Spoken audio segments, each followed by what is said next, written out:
The Flaxborough Horticultural Society's spring opening was, as ever, a ceremony of elaborate modesty. Its members, largely persons of quiet but profound opinions, gathered beneath the town hall's sandstone portico to admire trays of seedlings that looked much the same as last year's but were described, with a solemnity normally reserved for constitutional reform, as a rather promising. Mrs. Agatha Fenn, a trim widow of indeterminate prosperity, stood near the front where she could best be admired for her hat, rather than judged for her dahlias. She was engaged in her favourite occupation, observing other people's behaviour with a gentle hope of discovering that they were doing something improper.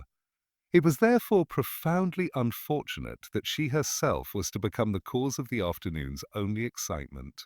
At precisely 10 minutes past 3, Mrs. Finn, after excusing herself to take a turn about the square and breathe, wandered toward the small municipal memorial garden adjacent to the town hall.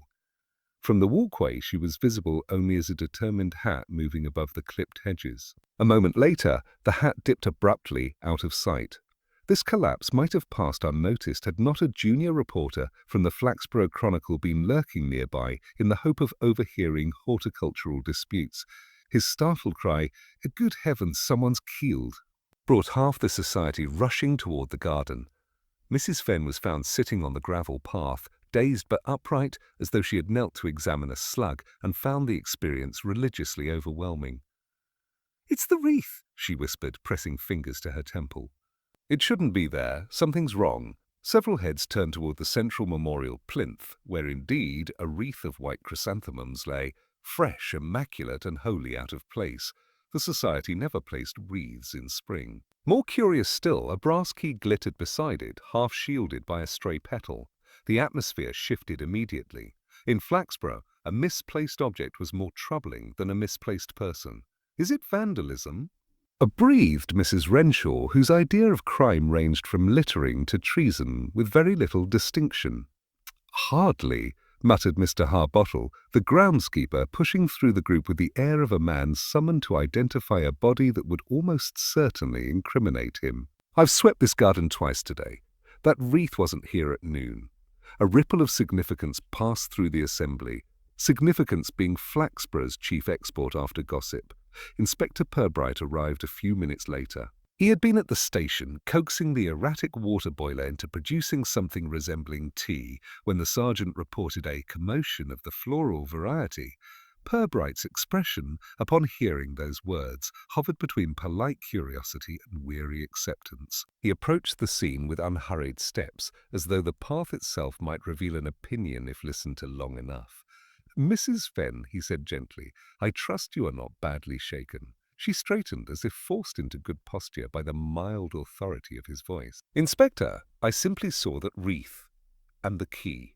It is a memorial garden, yet no one has been buried recently." "A comfort, certainly," Purbright murmured. "May I?" He crouched, lifting the brass key between two fingers. It was old but well cared for, its grooves catching the weak sunlight. Not the sort of key one dropped by accident. Sergeant Chubb, red-faced and excessively eager, declared it could be the work of youngsters. A prank, perhaps. They do like to arrange things. Purbright allowed the suggestion to sit in the air, where it wilted rather quickly. "In most youngsters," he said mildly, "are reluctant to arrange chrysanthemums. It conflicts with their aesthetic principles." He examined the wreath next.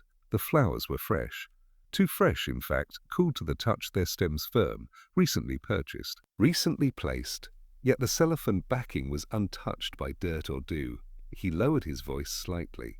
"Mr. Harbottle, when did you last clean this path?" "Just after lunch, sir," Harbottle said, affronted that the garden